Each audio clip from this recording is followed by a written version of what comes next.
It's a heads up tonight for millions of Americans with their heads down, from teenagers in junior high to traders on Wall Street. Think about your body position for a second. You're hunched forward in a flexed position. It puts extra pressure on the discs in the neck. And when you're hunched over at a 60-degree angle looking at a mobile device, Pressure on discs, pressure on nerves, and a lot of that pain. It's called text neck. Take a look closely at these shocking x-rays. Look right here. Kids as young as 7 years old developing spinal problems from bending over their smartphones for several hours a day. It's a condition that doctors are now calling text neck.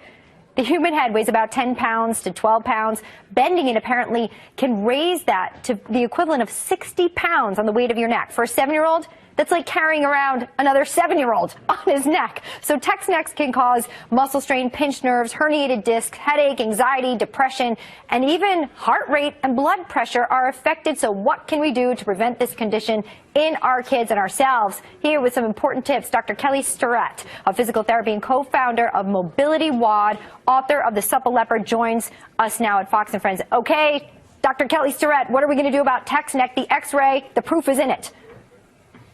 Well, good morning. Well, I'll tell you what, this isn't new news. Your mom has been saying sit up since you were a little kid. The idea, though, is that we don't have a basic set of software to run this mechanical hardware. People are doing this, have been in these positions for a long time. The problem is now this x-ray has literally given us Superman vision, and people are freaking out a little bit. Well, so, I can't get this visual out of my head that you put forward in some research. Is that the equivalent of a 7-year-old hanging from a 7-year-old's neck? That's the weight that's on their neck. Obviously, when we see this, every angle that you're looking down creates more weight added to the neck. So what do we do to correct this? You say use the 3-hand rule. What does that mean? That's right. If you took your belt buckle and the bottom of your rib cage and one more at your hand, and if you were standing up, your head is in a pretty good position here, and that sets a relationship between these 3 big body parts and your spinal position. If you sit down and try to maintain that integrity, then all of a sudden you're in a good position. Then when you hold your phone, if you think imagining not trying to violate those relationships, a lot of this problem goes away. Look, technology is not going away for our children.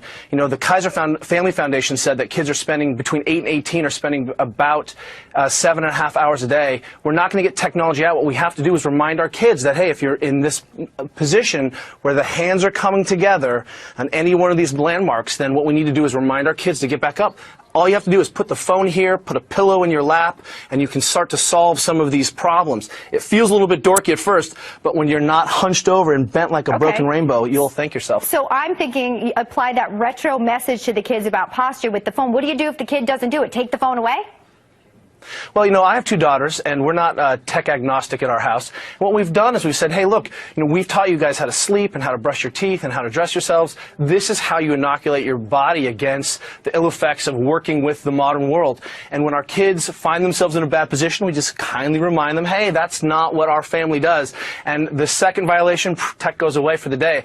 The third time the kid gets the phone back, boy, they are in immaculate positions. Okay, so you say 3-hand rule, text correct when they're doing, I'll use my iPad as an example, up here. Does that get your approval, Dr. Kelly Starrett? That's exactly right. If you imagine just rolling your shoulders back and bring it to your face, you're set. All right, so I was a little off indeed. I'll work on this so I don't get text neck. That x-ray scared the daylights out of me. Dr. Kelly Starrett, thank you for your tips today to keep our kids safe and us as well.